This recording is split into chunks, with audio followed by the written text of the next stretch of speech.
حضرات ایک سورہ فاتحہ سید احمد صاحب مرحوم ابن سید ابو محمد صاحب مرحوم کے نام پر بسم اللہ۔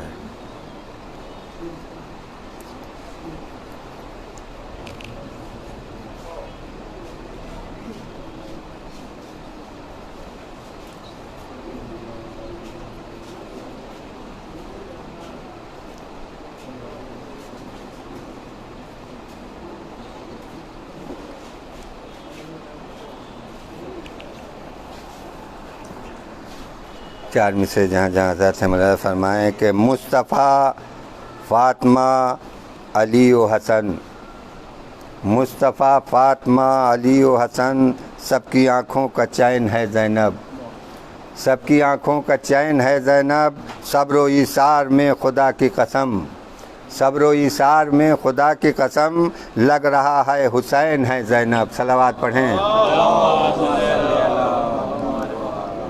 چار مصرے اور دیکھیں کہ علی کا حوصلہ احمد کا اعتبار لیے، علی کا حوصلہ احمد کا اعتبار لیے، ستم کے جسم کو بے جان کرنے آیا ہوں، ستم کے جسم کو بے جان کرنے آیا ہوں، یزید وقت خبر ہے تجھے تیرے گھر میں، یزید وقت خبر ہے تجھے تیرے گھر میں، میں اپنی فتح کا اعلان کرنے آیا ہوں، میں اپنی فتح کا اعلان کرنے آیا ہوں۔ صلوات پڑھیں۔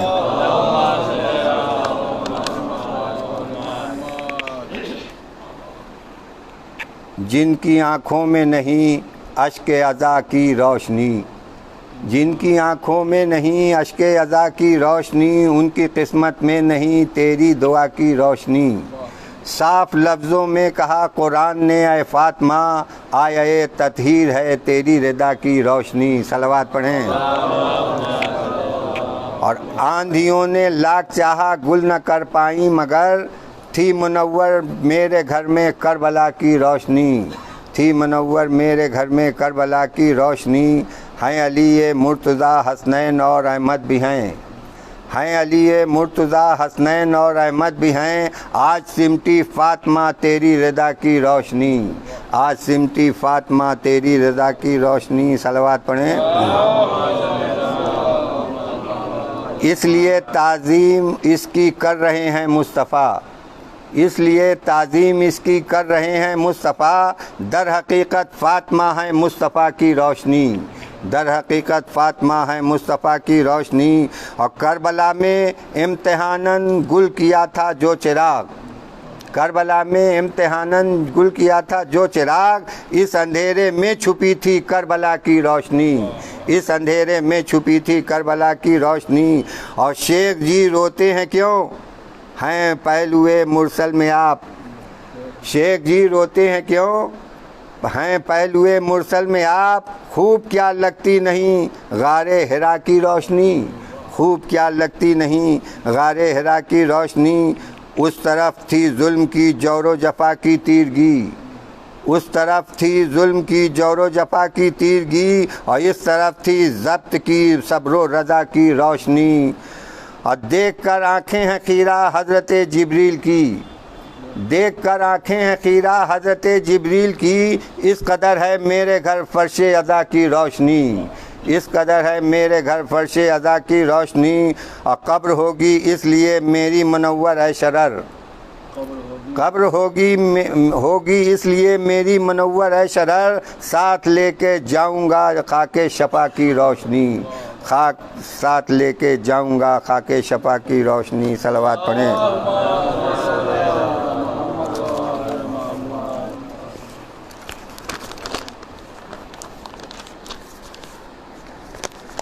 جب عصر تک سپاہ خدا رن میں لڑ چکی، یعنی بطول پاک کی کھیتی اجڑ چکی، آرام اہل بیت کی صورت بگڑ چکی، پردیس میں حسین سے زینب بچھڑ چکی، کنبہ نبی کا مورد بیداد ہو گیا، اور گھر فاطمہ کا ظلم سے برباد ہو گیا۔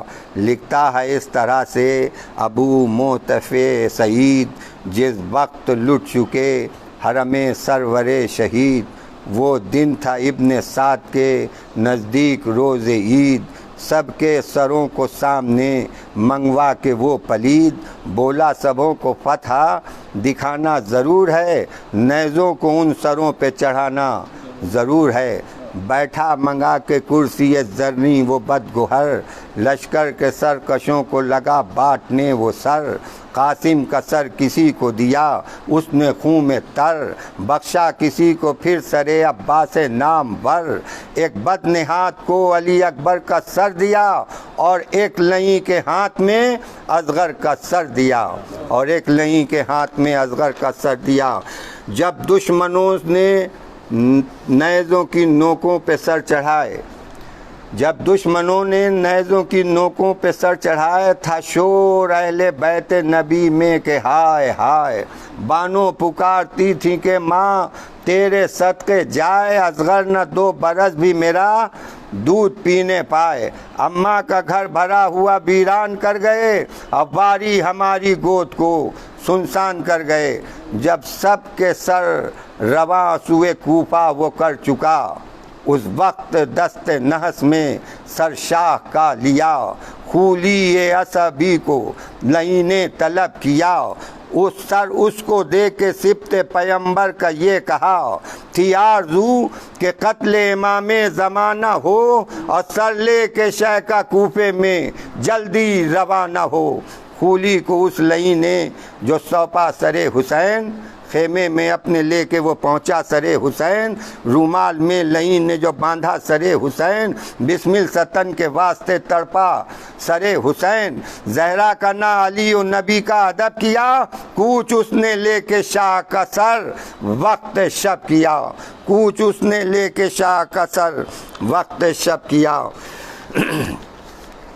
جس وقت باب شہر پہ پہنچا وہ بدگہر، جس جا سے آتے جاتے تھے سب بند تھے وہ در، جب تھک گیا پکار کے سب کو وہ خیرہ سر، ناچار ہو کے وہاں سے چلا تب وہ اپنے گھر، پوشیدہ دست نحس میں تصویر شاہ لی، اور ڈر سے ٹھہر سکا نہ کہیں گھر کی راہ لی، ایک فرسخ اس لئیں کا مکان وہاں سے دور تھا، اس بے حیا کی بیویاں 2 تھیں جدا جدا، ایک بیوی خضر میہ تھی خوشخو وہ پارسا، وہ زن بنی اسد سے تھی جو گھر تھا دوسرا، شیعہ تھی دوزدار جناب بطول تھی، وہ دونوں دل سے عاشق سبط رسول تھیں۔ صلوات پڑھیں۔ رومال میں لیے سر سلطان کربلا پہنچا قریب قریہ، جو وہ دشمن خدا بی بی بنی اسد سے جو تھی اس کے گھر گیا، رکھ کر سر حسین کمر کھولنے لگا سارا مکان۔ صلوات پڑھیں۔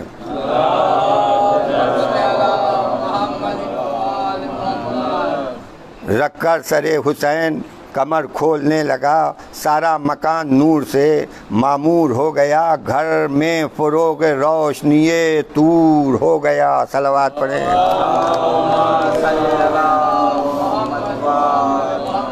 حیران ہو کے بولی وہ بی بی نکو سیر، رومال میں یہ لایا ہے کیا چیز باندھ کر، ہے در شب چراغ جو ایسا ہے جلوہ گر، جس کی ضیاء سے ہو گیا روشن تمام گھر، کیا سانحہ ہے جس سے میرا دل ملول ہے۔ اس نے کہا کہ یہ سر سبط رسول ہے، کوفے میں وقت صبح میں لے جاؤں گا یہ سر، ابن زیاد سے مجھے لینا ہے مال و زر، قتل حسین کی تو ہوئی ہے اسے خبر، دیکھا نہیں مگر سر سلطان بحر و بر،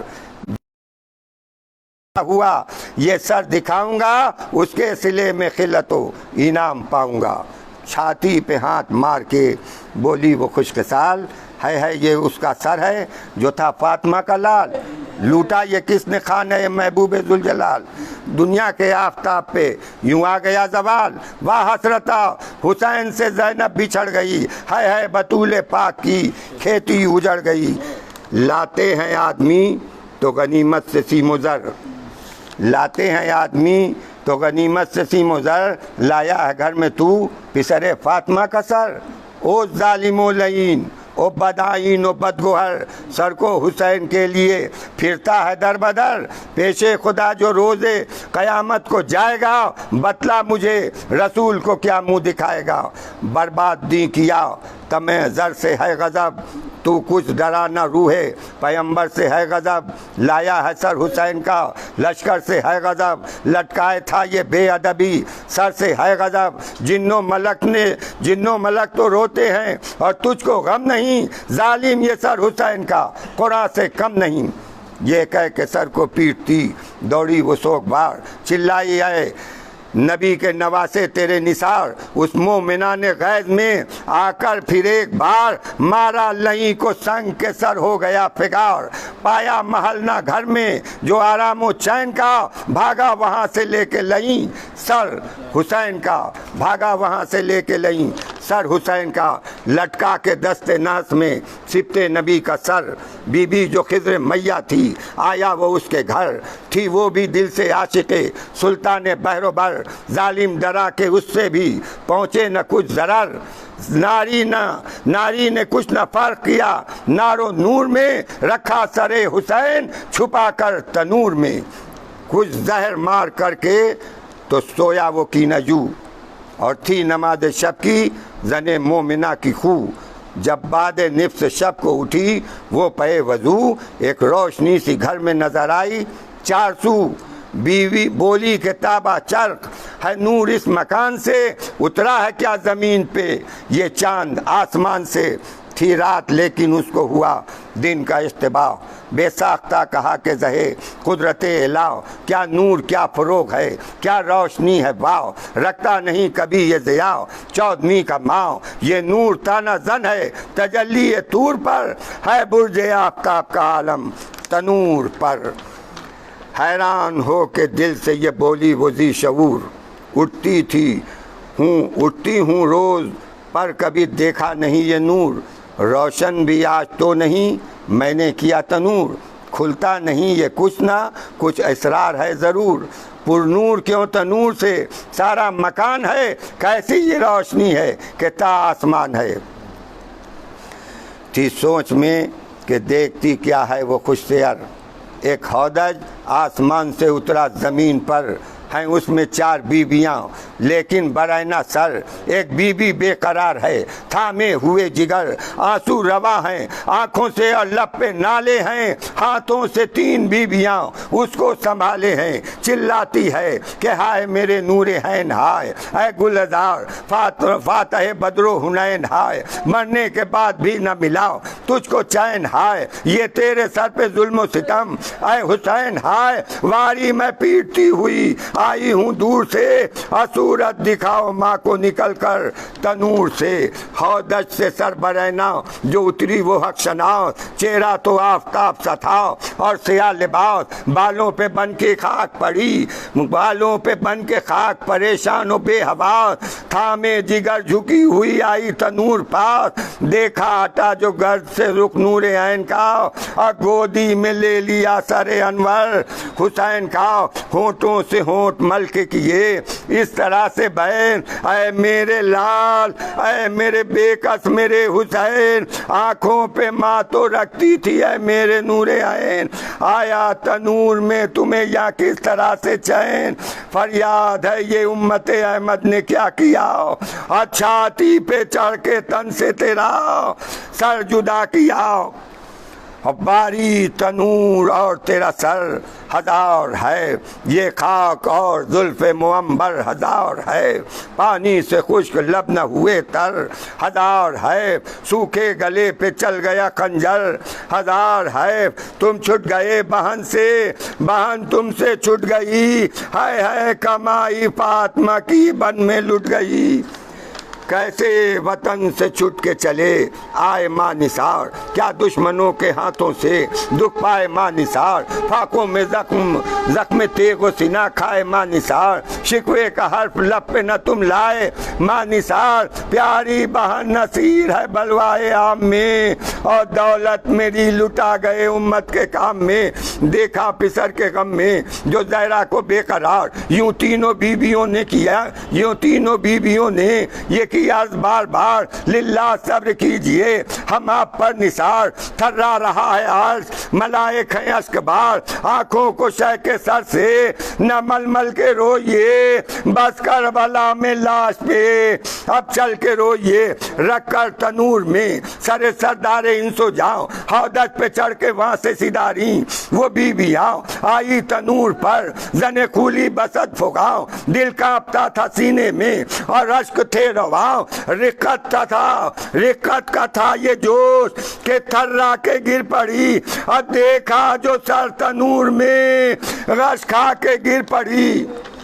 اس نے کیا سوال یہ ہاتف سے ایک بار، یہ کون بیویاں تھیں جو روتی تھی زار زار، آئی صدا کے مریم و حوا ہیں اشک بار، اور تیسری خدیجہ کبریٰ تھیں بے قرار، گھر میں تیرے جو کل سے تشریف لائی تھیں، یہ بیویاں حسین کے پرسے کو آئی تھیں، وہ بیوی جو کہ سب سے زیادہ تھی دردناک، سب خون سے بھرا ہوا تھا، جن کا روح پاک بکھرے ہوئے تھے بال، گریباں تھے چاک چاک، کپڑے سیاہ جسم پر تھے اور سر پہ خاک، رو رو کے چومتی تھی جو منہ نور عین کا، وہ فاطمہ تھی اور یہ سر ہے حسین کا، اور چونکی صدا یہ سن کے جو گش سے وہ خوش سے تنور سے نکال لیا، شاہدی کا سر چھڑکا گلاب اور رکھا جا نماز پر، ہائے ہائے حسین کہہ کے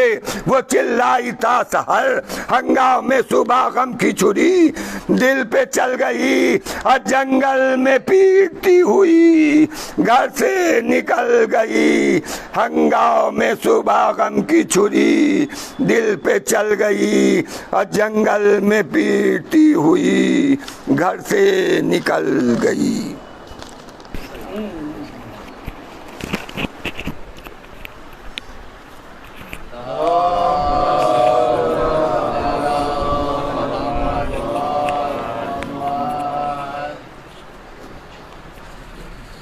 فاتحہ۔ نام پورا نام، والدیت کا ساتھ، سید احمد، سید ابو محمد۔ الحمدللہ رب العالمین الرحمن الرحیم مالک یوم الدین، ایاک نعبد و ایاک نستعین، اہدنا الصراط المستقیم، صراط الذین انعمت علیہم غیر المغضوب علیہم ولا الضالین۔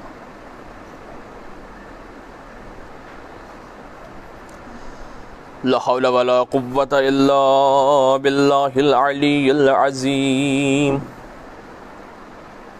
اعوذ باللہ من الشیطان الرجیم، بسم اللہ الرحمن الرحیم، الحمد للہ رب العالمین، الصلاة والسلام علی اشرف الانبیاء والمرسلین، سیدنا حبیبنا و شفیع ذنوبنا ابی القاسم محمد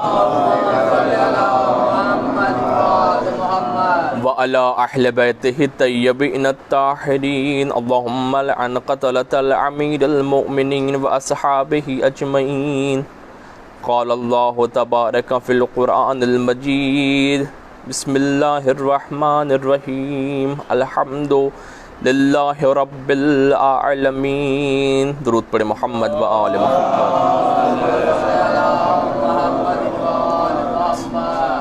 ایک دفعہ سورہ الحمد اور 3 دفعہ سورہ توحید کی تلاوت فرما کر سید ابن ابو محمد مرحوم کے روح کو اصال فرماتا ہے۔ اللہم صلی علی محمد، اللہم صلی علی محمد، الحمدللہ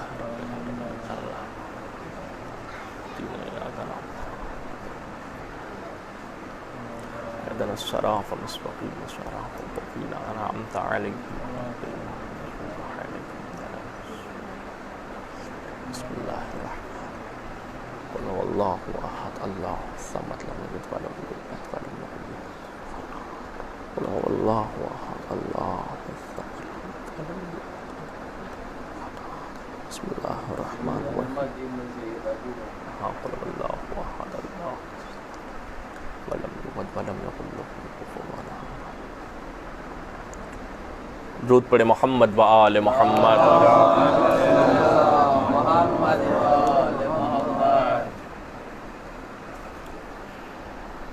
میرا اپنا ٹاپک جو میری آج کے مجلس کا عنوان رہے گا وہ پہلے ہی آپ کے سامنے بتا دوں تاکہ ساری گفتگو اسی ٹاپک پہ محور کرے گی.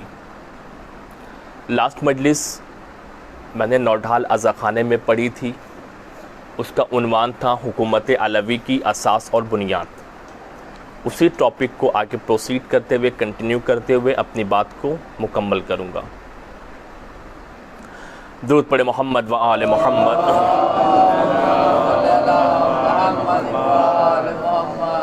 حکومت علیہ مرتضیٰ، حکومت امیر المؤمنین کی بنیاد و اساس، چہردہ یعنی کہ 12 معصومین میں اگر دیکھا جائے تو خداوند کریم نے ہر ایک امام کا جو ایک اہم فریضہ جو اس زمین پہ قرار دیا تھا، نظام الہی کو قائم کرنے کے لیے حکومت کرنا. امامت کے دو پہلو ہیں، امامت کے دو پہلو ہیں، انفرادی اور اجتماعی. امامت سے دعا طلب کرنا، امامت سے دعا طلب کرنا، امامت کو اپنے مسائل کو حل کرنا، یہ وہ پہلو نہیں ہے جس پہلو کے لیے اللہ نے انہیں امام بنایا. بہت توجہ. امامت سے اپنے مسائل کو حل کرنا، اپنی دعائیں طلب کرنا، اپنی پریشانیوں کو حل کرنا، یہ وہ امامت کے مقاصد نہیں ہیں جن کو اللہ نے جن مقاصد کے لیے امام بنایا تھا. امام بنانے کا مقصد یہ تھا کہ انسانیت امامت سے ہدایت طلب کرے. پریزنٹ ٹائم میں ہر ایک امت، ہر ایک مرد مسلمان خود اس بات کا جائزہ لے کہ ہم نے اپنے وقت کے امام سے کیا طلب کیا، ہدایت یا اپنے فائدے کی باتیں. بات کلیئر ہے؟ میری بات واضح ہے؟ امامت کیوں ملی؟ تاکہ یہ ایک اللہ کا ایسا نمائندہ ہو جو زمین پہ جا کے نفس کی خواہشات نفس کی اتباع نہ کرے اور نظام الہی کو پورے وجود کے ساتھ، پورے استحکام کے ساتھ، پورے مضبوط کے ساتھ نظام الہی کے پنجے کو زمین پر گاڑ دے، تاکہ دنیا کی ہوا پرستوں کی نظر، قوت کی نظر نظام الہی کی تخت کو ہلا نہ سکے. امامت پہ عصمت کا پہرا رکھا. دیکھیے ہر انسان معصوم ہو سکتا ہے مگر ایک درجہ عصمت جو خاص ہے وہ وہاں تک نہیں پہنچ سکتا. جناب زینب علیہ مقام کے پاس کوئی خاص الہی عہدہ نہیں تھا ان کے پاس، مگر اپنے عمل سے، اپنے کردار سے اس مقام کو پا لیا تھا جس سے عصمت کہتے ہیں. وہی حال اہل بیت کے دیگر گھرانے کا تھا. تو امامت کا مقصد خاص، تو اسی امامت، دیکھیے بات بالکل ایک دم فیکٹ رکھیے، کسی بھی ہر امام کا ایک مقصد زندگی میں یہی تھا کہ اپنی زندگی میں نظام الہی، حکومت الہی کو قائم کرے، بپا کرے. اب دیکھیں بعد کربلا جب وقت کا امام لوٹا، اس کے پاس کیا بچا تھا؟ سارے مرد کربلا میں قتل ہو چکے ہیں، مگر حکومت اس انسان سے جو محراب میں بیٹھا دعا کر رہا ہے کیوں خوف کھادا ہے؟ کیا چیز تھی اس مرد مجاہد کے پاس؟ نہ اسلحہ تھا اس کے پاس، نہ اس کے پاس لشکر تھے، نہ اس کے پاس کوئی معاون تھے، نہ ہم مددگار تھے، مگر ان کا وجود مبارک حکومت وقت کے سینے میں خنجر کی طرح تھا. امام سجاد ایک بہت حد تک اسلامی حکومت قائم کرنے کے لیے آمادہ ہو چکے تھے، تیار تھے، اگر اس موقع پہ جناب مختار اور مکے کا امیر عبداللہ ابن زبیر سے جنگ نہ ہوتی۔ یہ دو اسلامی قوتیں بعد کربلا آ کے لڑ گئیں آپس میں ہی۔ دیکھیے، اگر امامت کی کڑیوں کو، ان کے دور کو سمجھنا ہے تو ہمیشہ مد مقابل کو دیکھنا ہوگا، تبھی صحیح طریقے سے جائزہ ہوگا کہ ان دور میں، ان حالات میں امامت کی ایکٹیویٹی کیا تھی، اسٹریٹجی کیا تھی، کس طریقے سے اتنے پرآشوب اور سیاست اور سازش کے اس ماحول میں کس طریقے سے امامت کی باغ دوڑ کے اگلے امام تک لے کے پہنچایا۔ ہم لوگ جو پڑھ لیتے ہیں اتنے آسانی سن لیتے ہیں کہ فلاں امام نے 25 سال زندہ رہے اور 30 سال رہے اور ایسی خدمت کی، اور خدمت کیسے کہ ابھی تک پتہ ہی نہیں کہ امامت کیسے ہم تک پہنچی ہے۔ واقعاً ابھی تک ہم اس بات سے بے خبر ہے، غافل ہے کہ امامت نے، ہر ایک امام نے کن کن مشقتوں سے، کن کن زحمتوں سے، جبکہ دشمنوں کا پہرا تھا، دشمنوں کے ان پہ سازشیں تھیں، جاسوس لگے تھے، ان تمام مشکلات میں حکومت سے بچا کے کیسے انصار انہوں نے بتائیں، کیسے انصار ان کے پاس تھے کہ امامت کوئی روش کو اگلے امام تک پوری ذمہ داری کے ساتھ، پوری جوش کے ساتھ، اسی قوت کے ساتھ، اسی ایمان کے ساتھ جو امامت کی روح ہے، روح اسلام ہے، اسی طریقے سے اگلے امام تک پہنچایا ہے۔ باد کربلا دیکھیں بہت مشکل سے یہاں تک امامت پہنچی ہے۔ باد کربلا چوتھے امام کا جو زمانہ ہے بہت خراب ہے۔ واقع ہررا دیکھے جا کے کربلا 61 ہجری میں اور 63 ہجری میں واقع ہررا پورے مدینہ کو دم سلا دیا گیا، ویران، ایک دم ٹوٹلی ویران۔ صرف کربلا کے واقعے کے 2 سال بعد مسجد نبوی میں گھوڑے باندھے گئے تھے جناب۔ کس نے باندھے؟ کافر نے، مشرک نے باندھے گھوڑے مسجد نبوی میں۔ حملہ کس نے کیا؟ خلیفۃ المسلمین کے حکم سے مسلمانوں نے پورے مدینے کو 3 دن تک حلال سمجھا۔ خلیفۃ المسلمین کے اجازت سے مدینہ منورہ کو 3 دن تک حلال۔ کس کے کہنے سے؟ کون یہ کر رہا تھا؟ فتنہ، دہشت گردی، قتل، فساد، وبا۔ اور ایسے ماحول میں نظام اسلام کو کیسے وہ شخص لے کے چلا ہوگا؟ اس نے بہت کوشش کی ہمیں سجاد نے کہ نظام اسلامی حکومت بنائیں، لیکن یہ مختار، جناب مختار اور جیسے مکہ کا جو وہ جس نے قبضہ کیا تھا کہ ہم یہاں کے حاکم ہیں، دیکھیں جس کے اندر ریاست طلبی کا معاملہ آ جائے گا، معاملہ وہیں سے خراب ہو جاتا ہے۔ خلیفہ اول والا معاملہ یہی تھا کہ بعد پیغمبر رسول نے کہا قدیر من کنت مولا فہذا علی والا، اور بے تحاشا اس پہ ان پہ دلیلیں ہیں، مگر جس کے اندر ریاست حب الدنیا، حب الریاسہ، مجھے حکومت کرنی ہے، یہ چیز جہاں پہ آ گئی معاملہ وہیں پہ ختم ہو گیا۔ بہرحال میں اپنے موضوع سے جوڑ رہا ہوں کہ امامت کا ایک بہت بڑا مقصد کیا ہے کہ زمین پر نظام الہی کو قائم کرنا۔ اب جب 35 ہجری میں علی مرتضیٰ کو حکومت ملی تو امام کو پہلی بار، یعنی کہ علی مرتضیٰ کو 25 سال بعد حکومت ملی، مگر کافی دیر سے۔ اور جب 25 سال بعد 35 ہجری میں جب خلافت ملی تو 25 سال میں انسانوں نے دین کی اصل اور دین کی اصل محور کو کھو دیا۔ پیغمبر کی وفات 11 ہجری، 25 میں خلافت عامر، 35 میں خلافت عامر المومنین۔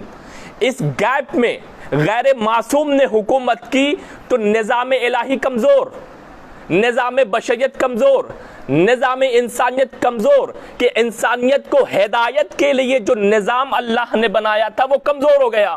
نتیجہ جب علی مرتضیٰ بصرہ میں اپنی 36 ہجری میں بصرہ میں جنگ جمل کے جاتے وقت جب نماز پڑھائی تو پیچھے سے صحابی کہتا ہے کہ آج 25 سال بعد مجھے رسول کی نماز یاد آ گئی۔ کیا مطلب کہ 25 سال تک سیرت پیغمبر، سیرت قرآن اور نظام الہی کے مطابق عمل ہوتا تو وہ صحابی پیغمبر کبھی نہ کہتا کہ 25 سال بعد آج علی نے نماز ویسی پڑھا دی جیسی رسول پڑھایا کرتے تھے۔ آپ دیکھ رہے ہیں کہ جب ایک غیر معصوم نااہل شخص حکومت پہ بیٹھ جائے، اسلامی حکومت کی باغ دوڑ لے لے اپنے ہاتھ میں، تو نظام الہی اپنی جگہ سے ہٹ گیا۔ جس کا کام تھا بشریت کی ہدایت کرنا، وہ اپنے مقصد، جب نماز رسول کے مطابق نہ پڑھا سکے تم،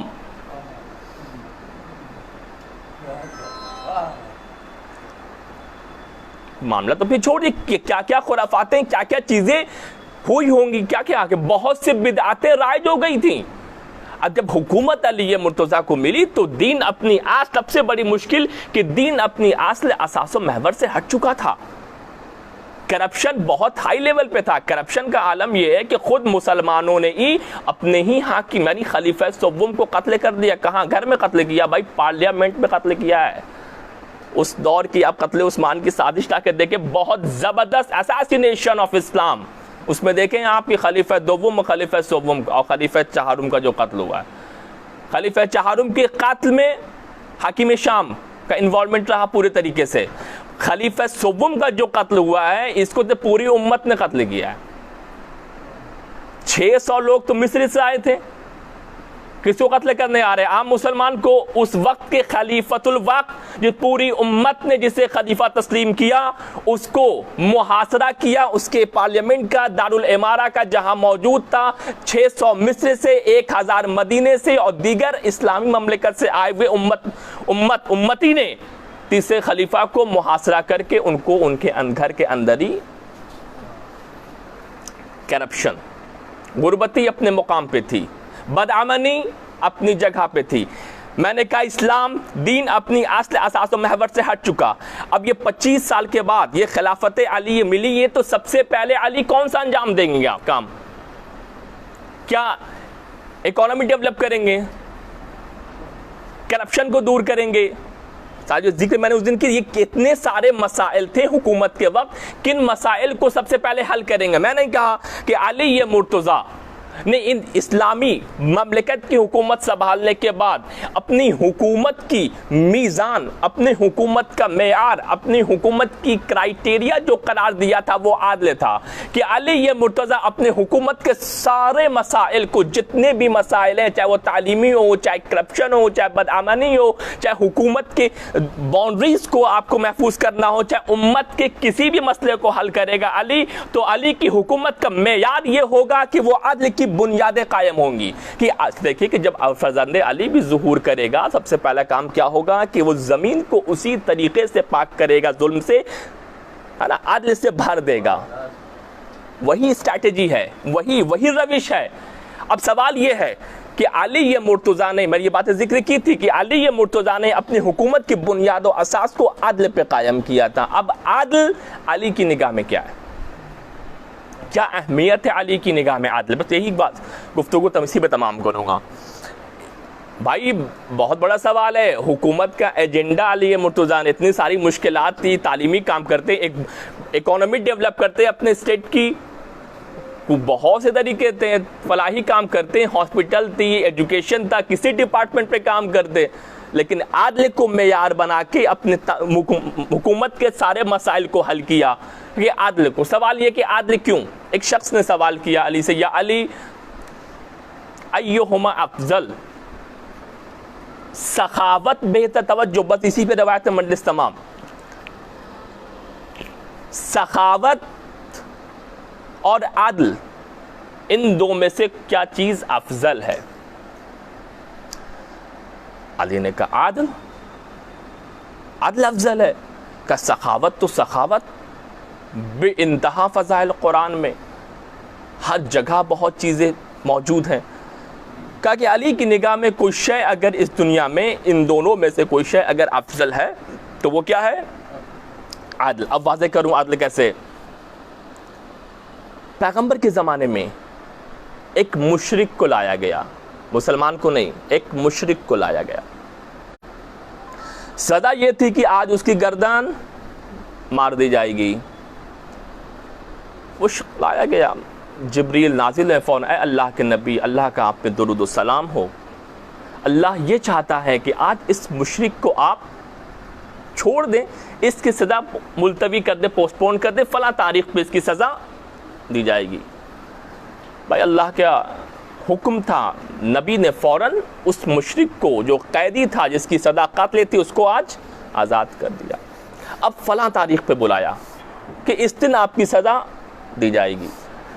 مسلمان پھر اس مشرک قیدی کو لے کے پیغمبر کی بز میں پہنچے،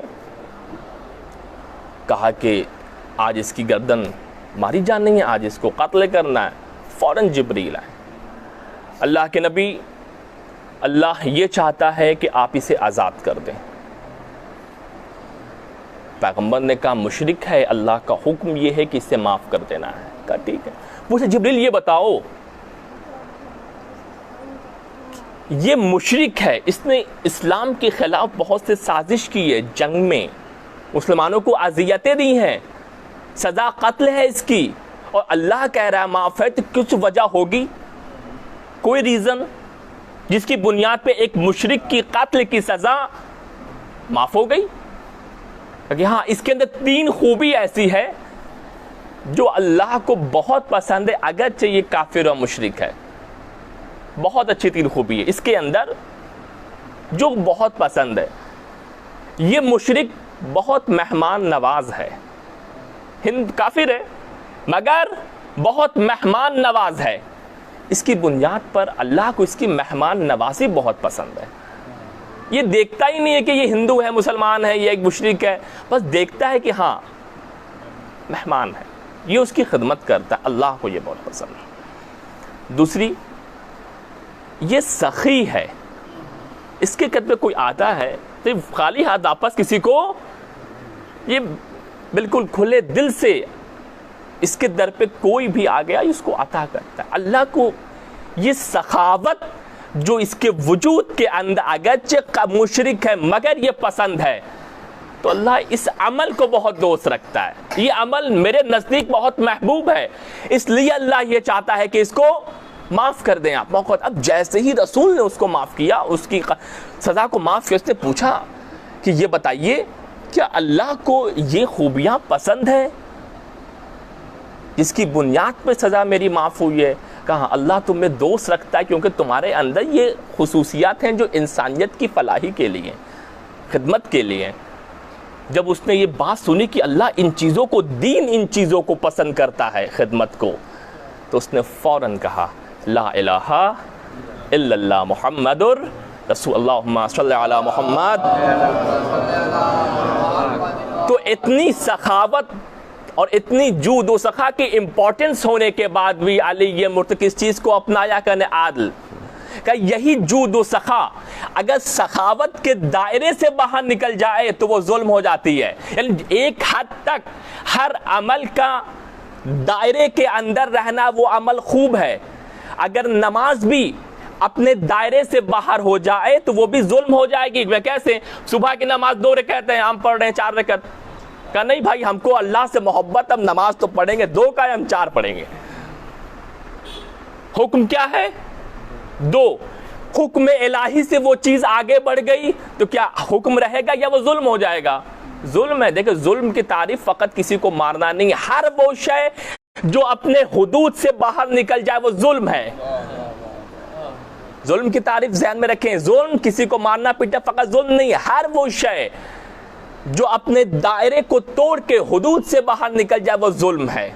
اگر جود و سخا بھی اپنے دائرے سے باہر نکل جائے گی، سخاوت بہت اچھا عمل ہے، لیکن اگر اپنے دائرے سے باہر نکل جائے گی جود و سخا بھی ظلم ہو۔ علی نے کہا کہ میں اپنے حکومت کے سارے مسائل کو A to Z، کرپشن سے لے کے جتنی بھی مشکلات حکومت کے ہیں، سارے کے سارے مسائل کو میں کس چیز سے حل کروں گا؟ عدل کی بنیاد پہ حل کروں گا۔ حکومت کے سارے مسائل پرابلم کو میں سالو کروں گا۔ سب سے پہلے ان تمام مسائل، بس مجلس تمام کر رہا ہوں میں، کہ ان تمام مسائل میں جتنی چیزوں میں علی یہ مرتضیٰ نے 2 چیزوں کا ارادہ کیا کہ مجھے سب سے پہلے اپنی حکومت کے تمام مسائل میں 2 چیزوں کو سالو کرنا ہے۔ سب سے پہلی چیز کہا کہ مجھے شام کا مسئلہ حل کرنا ہے، کیونکہ اسلامی مملکت میں ہی ایک اسٹیٹ نے بغاوت کا اعلان کیا، کہ اسلامی مملکت میں ہی ایک اسٹیٹ نے بغاوت کا اعلان کیا کہ ہم علی مرتضیٰ کی بیعت کو نہیں مانتے، ان کی خلافت کو نہیں مانتے، یہ شام میرا ہے۔ یہ بغاوت تھی کہ سب سے پہلے اس مسئلے کو حل کریں، کیونکہ خیانتیں یہاں سے آ رہی ہے۔ فتنے امت میں یہاں سے پہلے فتنے کا اور خیانت کا دروازہ مجھے بند کرنا ہے. دوسرا سب سے بڑا مسئلہ سالو کرنا تھا حکومت میں علی مرتضیٰ کو اپنی. وہ مسئلہ یہ تھا کہ بیت المال کا مال جو بالکل لٹ چکا تھا, جو خالی ہو چکا تھا, جس پہ لوگوں نے غصب کر لیا تھا, جو لوگ جس کو جو موقع ملتا تھا اٹھا کے لے گیا تھا, ان تمام مال کو علی مرتضیٰ کو واپس بیت المال میں لے کے آنا تھا کہ جو چیز جس کا حق ہے وہ وہاں تک پہنچانا ہے. مگر افسوس کہ یہ چیزیں, بیت المال کا مسئلہ تو حل ہوا, شام کا مسئلہ مکمل طریقے سے حل نہ ہو سکا, جس کے نتیجے میں علی مرتضیٰ کی شبہ گفتگو میں تمام کر دی میں نے. تو میں نے کہا کہ نظام امامت کا سب سے اہم مقصد یہ ہے کہ نظام الہی کو زمین پر قرآن اللہ اور قرآن آئین الہی کے مطابق قائم کیا جائے, جس کی بنیاد کس چیز پہ ہوگی؟ عدل پہ ہوگی. آخری امام بھی جب ظہور کریں گے تو ان کی حکومت کا معیار بھی کیا ہوگا؟ وہی عدل ہوگا. اور اس کے نتیجے میں عدل کو نافذ کرنے میں, عدل کو امپلیمنٹ کرنے میں سامنے کوئی بھی آ جائے گا تو وہ چیز اس معصوم کی نگاہ میں اہمیت نہیں رکھے, کیونکہ کوئی بھی شے ٹکرا جائے, چاہے دوست ٹکرا جائے, احباب ٹکرا جائیں, قرابت دار ٹکرا جائیں, ماں باپ ٹکرا جائیں, کوئی بھی شے نظام عدل کے مقابلے میں امام وقت کے سامنے آ جائے گی تو وہ چیز ہٹا دی جائے گی. اب دیکھیے اسی نظام عدل قائم کرنے کے سلسلے میں علی نے کہا کہ انا قتیل العدالہ, کہ مجھے میری عدالت نے ہی قتل کیا ہے. کس چیز نے؟ بھائی علی کو دشمنی کیا, حکومت مل گئی تھی, تب تو حکومت مل گئی تھی, جو چاہتے جیسے چاہتے اتنی, مگر انا قتیل, علی کو علی کی عدالت نے ہی قتل کر دیا. اور قتل کی سازش, بس گفتگو میں تمام کر رہا ہوں. کیسی سازش؟ کہ آپ علی کی شدت عدل لوگ تحمل نہیں کر پا رہے تھے, برداشت نہیں ہو رہا تھا لوگوں کا علی کا عدل, ان کی روش, ان کی حکومت کی اسٹریٹجی, ان کی حکومت کے کام کرنے کی روش, وہ لوگ اب نہیں برداشت کر پا رہے تھے. اور کیسے نظام الہی کو باقی رکھنا تھا, باقی تک بعد والے تک پہنچانا تھا, امت تک, کوئی نہیں اس چیز کو. اور یہاں تک کہ ابن ملجم نے, میں نے ذکر کیا تھا کہ وہ ضربات فقط ایک شخص کی ضربت نہیں تھی علی کے سر پہ, بلکہ اس وقت کی ساری امت کی ضربت علی کے سر پہ تھی, جو علی کو تنہا چھوڑ کے علی کے خلاف سامنے کھڑے ہو گئے تھے. اور وہ ایک ضربت فقط علی کے سر پہ نہیں تھی, بلکہ نظام الہی پہ وہ ضربت تھی, ہدایت پہ وہ ضربت تھی, تقوی پہ وہ ضربت تھی, ایمان پہ وہ ضربت تھی, قرآن پہ وہ ضربت تھی, کردار محمد پہ وہ ضربت تھی. جبریل کا وہ نوحہ سنا آپ لوگوں نے؟ جبریل کا ایک ہی لائن نوحہ سنتے ہیں ہم لوگ کہ قد قتل امیر المومنین. جبریل کا اور بھی آگے مرثیہ ہے. کیا پڑھا جبریل نے؟ کہ یقیناً امیر المومنین قتل کے. پھر کیا فرمایا؟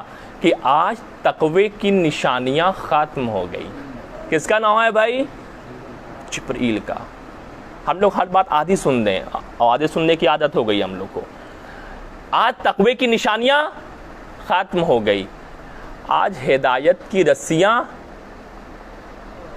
ٹوٹ گئی ہے, آج ہدایت کے ارکان منہدم ہو گئے, آج آسمان کے ستاروں میں سیاہی چھا گئی ہے, آج احمد مجتبیٰ کا بھائی مارا گیا. کس کا مرثیہ ہے یہ؟ جبریل کا مرثیہ ہے.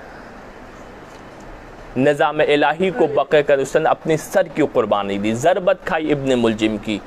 اور روایت کہتی ہے کہ جب علی کے سر پہ ضربت لگی تھی تو درد سے کراتے تھے علی.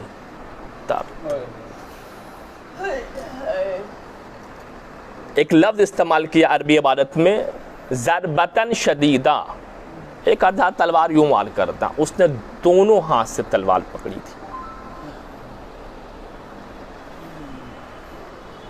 نتیجہ علی کا سر سجدے میں تھا, سر